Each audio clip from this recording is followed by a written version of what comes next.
ஒன்றை மனமாற விரும்புவது, பிறகு அது கிடைக்காமல் போகும்போது உள்ளம் உடைந்து உடம்பு நலிந்து கண்ணீர் உகுத்து விம்மி வெடிப்பது, பின்னர் வேறொன்றை அடைந்து மனதை திடப்படுத்தி கொண்டு வாழுவது, கடைசியில கிடைக்காமல் போனதை மீண்டும் சந்திப்பது, பழைய ஞாபகங்களால துடிப்பது, இவைகளெல்லாம் நடிகர் திலகத்துக்கு கை வந்த கலைகள். உமாவை நினைத்து வேதனைப்படும் கட்டத்துல துயரத்தின் துடிப்பு, வேதனையின் வெடிப்பு, இவையெல்லாம் சேர்ந்த சிறந்த நடிப்பு ஆகியவற்றை சிவாஜி அவர்களிடம் கண்டு அனுபவிக்க முடியும். ஓடிப்பிடித்து விளையாட ஒரு தம்பி பாப்பாவை மகள் ரோஜாமணி நடிகர் திலகத்திடம் கேட்டு கோரிக்கை வைக்க, டக்கென்று மனைவி பக்கம் திரும்பி அதான் சொல்றால அப்புறம் என்ன ரெடியாகிறது அப்படின்னு ராணி அம்மாவை மனது வைக்க கைஜாடை காட்டி அழைத்து, ஆகட்டும் தாயே, அதுபோல நீங்கள் நினைத்ததை முடிப்பேன் மனம் போல என்று மகளின் கட்டளைக்கு மகிழ்ச்சியுடன் அடிபணிந்து நிற்கும் காட்சி ஒன்றே போதும் நடிகர் திலகத்துடைய நடிப்பாற்றலுக்கு.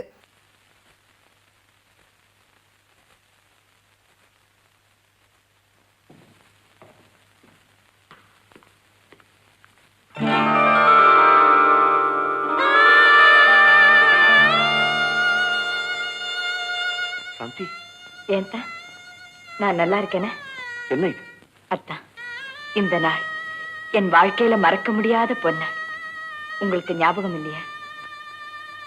ஜனவரி சாந்தி, நமக்கு கல்யாணமாகி இன்னையோட 7 வருஷம் முடியுதில்லை?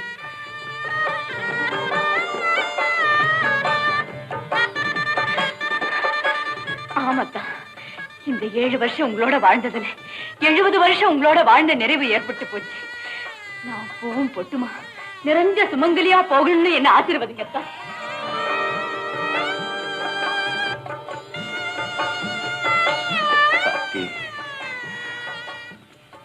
சாந்தி, சாந்தி, என்னத்தா சொல்லுங்க.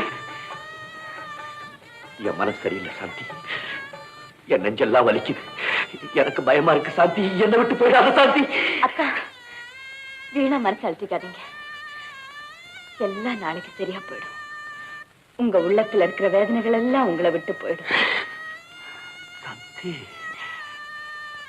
என்னத்தா அப்படி புதுசா பாக்குறீங்க?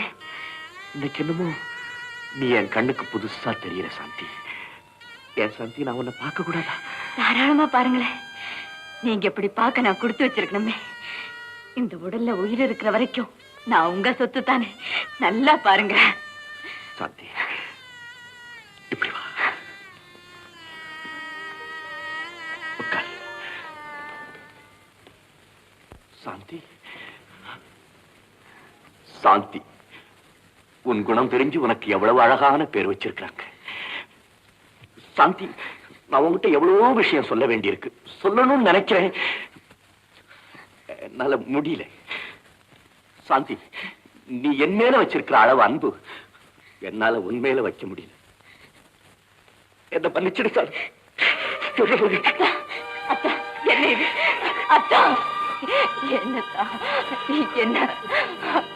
இரு மலர்கள் திரைப்படத்துல MSV அவர்களுடைய இசையமைப்புல வாலி அவர்களின் வரிகள் அமைந்த அற்புதமான பாடல் தான் அன்னமிட்ட கைகள் அப்படின்னு தொடங்கக்கூடிய பாடல். இந்த பாடலை இசையரசி P. சுசிலா அவர்கள் ஃபென்டாஸ்டிக்கா பாடியிருப்பாங்க.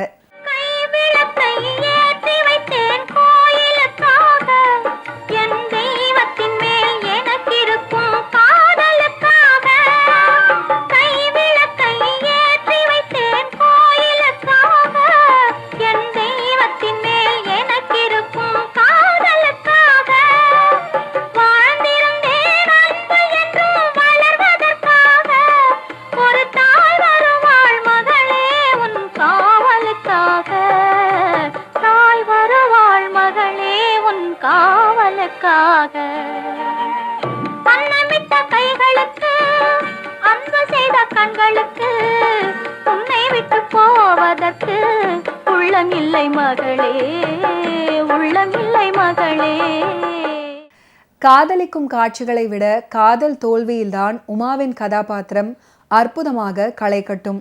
உமாவை நேருக்கு நேர் சந்தித்து தனக்கு துரோகம் செய்து விட்டதாக சுந்தர் கொடூரமாக குற்றம் சாட்டும் போது வாய் பேசாமல் பத்மினி அவர்கள் குமுறி குமுறி அழுதே பதிலளிப்பது பிரமாதம்.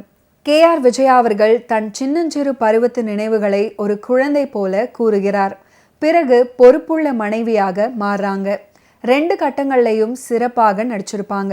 சுந்தரின் தந்தையாக வரும் நாகையாவின் நடிப்பு அருமையாக அமைச்சிருக்கும். இன்னைக்கு தேதி என்ன? டிசம்பர் 10. லெட்டர் வந்து 2 மாசம் ஆச்சு இல்ல? இந்த ஜூஸ் கொஞ்சம் சாப்பிடுங்க. பயப்படாத சாந்தி, மறுபடி நான் மயக்கம் போட்டு விட மாட்டேன். எப்பவுமே ஒரு விஷயத்துல அதிர்ச்சியோ ஆனந்தமோ ஒரு தடவை தான் வரும். அதான் வந்தாச்சு. சாந்தி, உன் மேல எனக்கு அளவு கடந்த வெறுப்பு. அது நான் செய்த பாக்கியம். நான் சாகணும்னு மனசார விரும்பினேன். எத்தனையோ தடவை என் உயிர் உடலை விட்டு போற மாதிரி எனக்கு தோணுச்சு. அப்பெல்லாம் ஏதோ ஒரு குரல் என் காதருகே, நீங்க உயிர் வாழணும், வாழ்ந்தே ஆகணும்னு திரும்ப திரும்ப ஒலிச்சுக்கிட்டே இருந்தது. ஏன் சாந்தி என்ன சாக விடாம காப்பாத்தினேன்? உங்களுக்கு தெரியாது, நான் காப்பாத்தினது உங்களே இல்ல, மாமாவத்தான். அப்பாவா? அவருக்கு என்ன?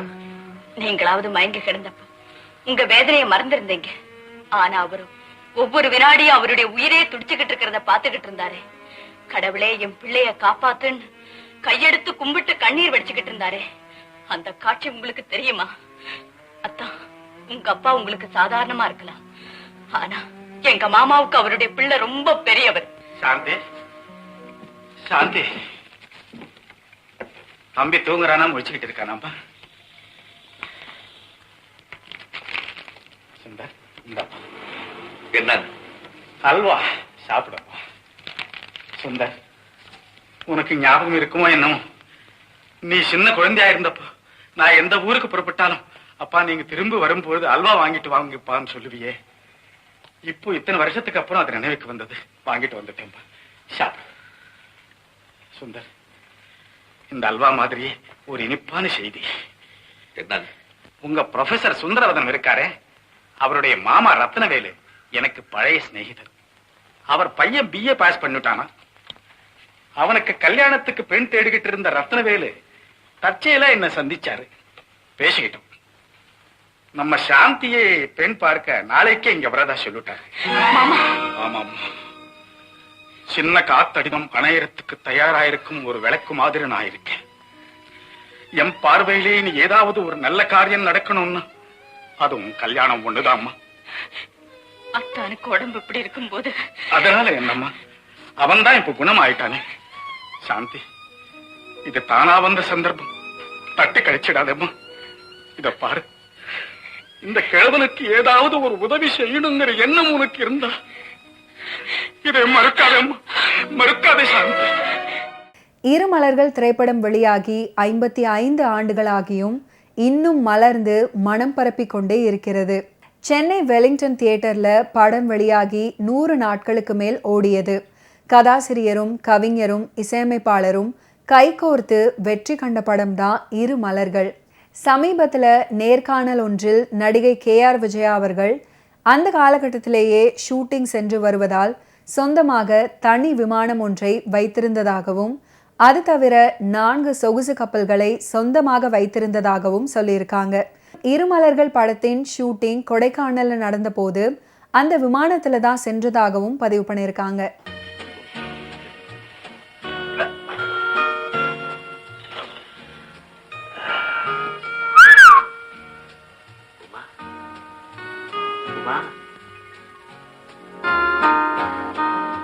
Good morning. கொஞ்சம் சரி சரி. உமா, நானு ஒரு கனவு கண்டேன். என்ன தெரியுமா? நீயும் நானும் கைய கோத்துக்கிட்டு ஜாலியா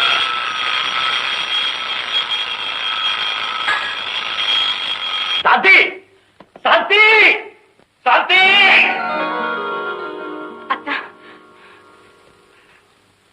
யார் செய்த வேலை இது? நான் தள்ளலத்தா. தள்ளத பத்தி கேக்குறேன். யார் அலாரம் வச்சதுன்னு கேக்குறேன்.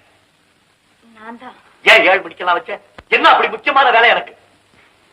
ஆமாத்தா, முக்கியமான வேலைதான். ஐயர் வந்து காத்துட்டு இருக்காரு. எதுக்காக? இன்னைக்கு அத்தைக்கு தவசம். அம்மாவுக்கு தோஷம் இல்ல, மறந்தே போயிட்டு. ஏன் இத ராத்திரி ஞாபகப்படுத்தல? சாப்பிட்டு படுத்த உடனே அசந்து தூங்கிட்டீங்க. எழுப்பி தொந்தரவு கொடுக்க வேண்டாம் நினைச்சுதான் அலாரம் வச்சேன். டவலு, சோப்பு, பேஸ்ட், பிரஷ் எல்லாம் வழக்கம் போல பாத்ரூம்ல வச்சிருக்கேன். அதோட கோடி வேஷ்டியும் வச்சிருக்கேன். சரி, காஃபியை கூட. அத்தா, ஒண்ணு சொல்லட்டுமா? ஒண்ணுதானே? கேளுங்களேன். சொல்ல. தரிசனம் கொடுத்து முடிகிற வரைக்கும் எதுவும் சாப்பிடக்கூடாதுன்னு சொல்லுவாங்க. அதனால என்ன சொல்ற? இந்த காஃபியை நான் குடிக்க கூடாதுங்கிற ஏன் கொண்டுட்டு வந்த? காஃபியை கொண்டுகிட்டு வராம குடிக்க கூடாதுன்னு சொன்னா உங்களுக்கு கோபம் வரும். என்ன நல்லா புரிஞ்சுக்கிட்ட. அதை வச்சே என்ன மடக்குற இல்ல? என்ன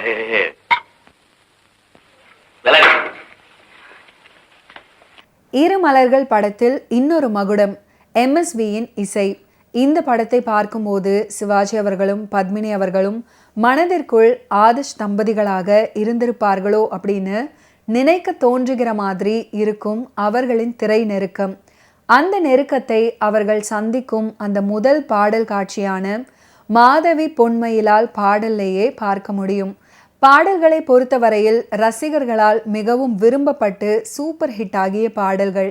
மெல்லிசை மன்னர் வாலி அவர்கள் இணைந்தது 1963 கற்பகம் படத்திலேயே. படத்தின் அத்தனை பாடல்களும் வாலி ஐயா எழுதியதுதான். வாலி ஐயா அதை இப்படி அன்போடு நினைவு கூறுவதுண்டு. விஸ்வநாதனை பார்க்கும் வரை எனக்கு சாப்பிட சாப்பாடு இல்லை, விஸ்வநாதனை பார்த்த பிறகு எனக்கு சாப்பிட நேரமில்லை அப்படின்னு சொல்லியிருக்காரு. அப்படி ஒரு நெருக்கம் அவங்களுக்குள்ள. இதை எதற்கு பகிர்கிறேன் அப்படின்னா, விஸ்வநாதன் என்கிற மா மனிதரின் பண்பை பற்றி சிறப்பாக சொல்வதற்கே. கவிஞர்களோடு இசையமைப்பாளர்கள் ஒரு நல்ல புரிதலோடு படைக்கும் பாடல்களும் சரித்திரம் படைக்கும். அந்த வகையில் இந்த இருவர் கூட்டணியும் சரித்திரம் படைத்தவையே. மாதவி பெண்மையிலால் தோகை விரித்தாள் அப்படின்ற பாடலும் படமாக்கப்பட்ட விதமும் அற்புதமாக இருக்கும். அதுலேயும் பாடல்ல சிவாஜி அவர்கள் ஒரு நடை நடந்து வருவார். இந்த நடைக்காகவே 7-8 முறை படம் பார்த்த ரசிகர்கள் எல்லாம் இருக்காங்க. மாதவி பெண்மையிலால் பாடல் படம் வெளியான காலகட்டத்தில் பல கல்லூரி மாணவிகள் தங்களுடைய கல்லூரி ஆண்டு விழாக்களில் நடனமாடியது மிகவும் பிரபலமான அந்த பாடல் எந்த அளவுக்கு மக்களிடையே தாக்கத்தை ஏற்படுத்தியது அப்படின்றதுக்கு சான்று. இந்த படம் வந்த காலகட்டத்தில் கண்ணில் மை எழுதி வரும் பெண்கள் எல்லாம் தங்களுக்கு பார்வையால் தூதுவிட மாட்டார்களா அப்படின்னு இளைஞர்கள் ஏங்கிய காலம் இருக்கு. இந்த பாடல் வெற்றி அடைந்து திரையில் மாணவர்களாக சிவாஜி அவர்களும் பத்மினி அவர்களும் மேடையில் தோன்றியதும் பல இளைஞர்கள் இலக்கிய பூர்வமாக காதல் கடிதங்களை எழுதக்கூட ஆரம்பிச்சிருக்காங்க. மாதவி பொன்மயிலாள் தோகை விரித்தாள், வண்ண மையிட்ட கண் மலர்ந்து தூது விடுத்தாள். மாதவி பொன்மயிலாள் தோகை விரித்தாள், வண்ண மையிட்ட கண் மலர்ந்து தூது விடுத்தாள். காதல் மழை பொழியும் கார்முகிலாய், காதல் மழை பொழியும் கார்முகிலாய், இவள் காதலன் நான் இருக்க பேரெழிலாய். காதல் மழை பொழியும் கார்முகிலாய், இவள் காதலன் நான் இருக்க பேரெழிலாய். இங்கே மாதவி பொன்மயிலாள் தோகை விரித்தாள், வண்ண மையிட்ட கண் மலர்ந்து தூது விடுத்தாள்.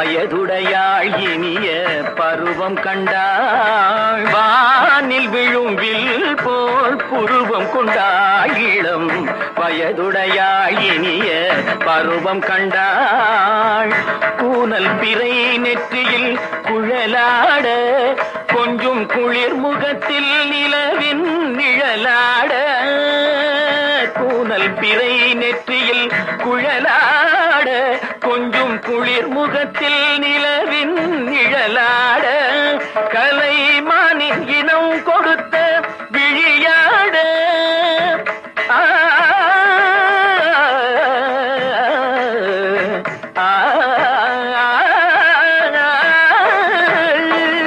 மானின் இனம் கொடுத்த விழியாட அந்த விழி வழி ஆசைகள் வழிந்தோட நல்ல மாதவி பொன்மயிலாள் தோகை விரித்தாள் வண்ண மையிட்ட கண் மலர்ந்து தூது விடுத்தாள். ஏசி திருலோகச்சந்தர் இவரை பற்றி சொல்லியாக வேண்டும். ஏவிஎம்மின் வீர திருமகன் படத்தின் மூலமாக இயக்குனராக அறிமுகமானார். தமிழ், தெலுங்கு, ஹிந்தி உட்பட 65 படங்களை இயக்குனாரு. 20 படங்களுக்கு கதை எழுதியிருக்காரு.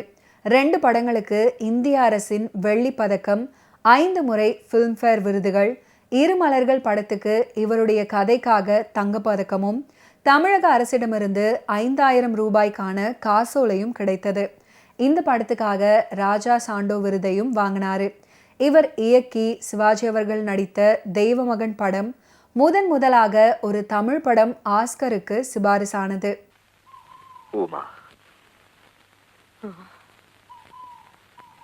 உனக்கு இந்த கல்ல நினைவு இருக்கா? அது கல் இல்ல, கடவுள். அப்படித்தான் நீ சொன்னேன், நானும் நம்பினேன். இப்ப என்னாச்சு? அன்னைக்கு நீ கடவுள்னு சொன்னியே, அந்த கடவுளுக்கு முன்னாலே நீ சொன்ன வார்த்தைகள் எல்லாம் நிறைவேற்றினியா? ஐயோ, எத்தனை வருஷங்களுக்கு முன்னால நடந்த நிகழ்ச்சி அது. அதை இன்னும் நினைவு வச்சிருக்கீங்களே. நான் மட்டுமா? நீ கூட தான் நினைவு வச்சிருக்கிற. அந்த நினைவுல தானே நீ இந்த இடத்துக்கு வந்திருக்கிற. உமா, நீயும் நான் ஒருவரை ஒருவர் மறக்கவே முடியாது. இல்ல, நாம 2 பேரும் 2 துருவங்கள். ஒன்னா சேரவே முடியாது, சேரவே முடியாது. உமா, உண்மையை சொல்றேன். உன்னை நான் எவ்வளவோ வெறுக்க பார்த்தேன். என் உள்ளத்திலிருந்து உன்னை வேரோட பிடுங்கி எறிஞ்சுன்னு முயற்சி பண்ணேன், முடியல. நீ என் உள்ளத்துல ஏத்தி வச்ச நெருப்பு அணைஞ்சு போயிடுச்சுன்னு நினைச்சேன். ஆனா அது நீர் பூத்து மறுபடியும் இப்ப கொழுந்து விட்டு எரிஞ்சு என்னையே பொசுக்குது. உமா, ஏன் எனக்கு துரோகம் பண்ண? ஏன் என்னுடைய வாழ்க்கையை நாசமாக்குனேன்? இப்ப ஏன் மறுபடியும் என்னை சித்திரவதை செய்யறேன்? சொல்லுமா, சொல்லு. சுந்தர், இனிமே என்ன சொல்லி என்ன பிரயோஜனம்? என்ன பொறுத்தவரை என்னுடைய வாழ்க்கை முடிஞ்சு போச்சு. உங்களுடைய வாழ்க்கை பெரிய ஆலமரம் போல தழைச்சோங்கி இருக்கு. அதை பார்க்கும் போது எனக்கு எவ்வளவோ திருப்தியா இருக்கு. நம்ம 2 பேருடைய வாழ்க்கையும் இப்படியே இருந்துட்டு போட்டோம். நான் கொடுத்து வச்சது அவ்வளவுதான். உமா, நான் சாரி, நீங்க 2 பேரும் ஒன்னா இருப்பீங்கன்னு எனக்கு தெரியாது. உங்க காரை பார்த்தேன், கார் ரிப்பேர் ஆகி குடும்பத்தோட இங்க வந்து நிக்கிறீங்களோ நினைச்சு இங்க வந்தேன். நீங்க டீச்சர் அம்மாட்ட பேசிட்டு இருக்கீங்க. பரவாயில்ல, நான் வரேன். மிஸ்டர் பாலு, நீங்க ஏதோ தவறா புரிஞ்சுக்கிட்டு. சரியா தான் புரிஞ்சுட்டு இருக்கிறேன். உங்களுக்கு இருக்கிற பணத்துக்கு நீங்க எதை வேணும்னாலும் செய்யலாமே, செய்யுங்க. இருமலர்கள் திரைப்படத்துல யாரோடும் பேசக்கூடாது அப்படின்ற பாடல் இடம் பிடித்திருந்தது. ஆனால் சில காரணங்களுக்காக படத்துல இடம் பெறாதது ஏமாற்றமே. காதலிப்பது ஒருவரை, கல்யாணம் செய்து கொள்வது இன்னொருவரை என்று நம் சமூக வாழ்க்கையில் ஏகப்பட்ட பேருக்கு நடந்திருக்கு. இப்படியான கதையை கொண்டு எத்தனையோ படங்கள் வெளிவந்திருக்கு. உணர்வு போராட்டங்களுக்கும் உண்மைக்கும் நடுவே இருந்து கொண்டு தவிக்கிற சோகத்தையும் கோபத்தையும் குவியலாக்கி மலர வைத்த படம் தான் இருமலர்கள். ஜில்லுன்னு காத்தடிக்குதே, இங்க ஏன் நிக்கிறீங்க? தூக்கம் வரல, நிக்கிறேன். நீ ஏன் இங்க வந்த? இதோ பாருங்க, நான் உங்க மனைவி. நீங்க சந்தோஷமா இருந்தப்போ எல்லாம் நான் எவ்வளவோ சுகத்தை அனுபவிச்சேன்.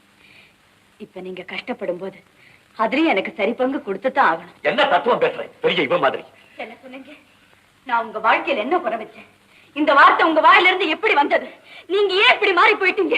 சொல்லுங்க, சொன்னாதான் நான் உங்களை விடுவேன். என்கிட்ட இருந்து உங்களால எதையுமே மறைக்க முடியாது. நீங்க அதை மூடி மறைக்க பாடுபட்டு தவிக்கிறீங்கிறது எனக்கு நல்லா தெரியுது. அதனாலதான் என் முகத்தையும் குழந்தை முகத்தையும் சரியா ஏறிட்டு பார்க்க கூட உங்களால முடியும். இந்த அளவுக்கு நீங்க என்கிட்ட மறைக்கக்கூடிய விஷயம் ஒன்னாதான் இருக்க முடியும். யார் அது? யார் அந்த பொண்ணு?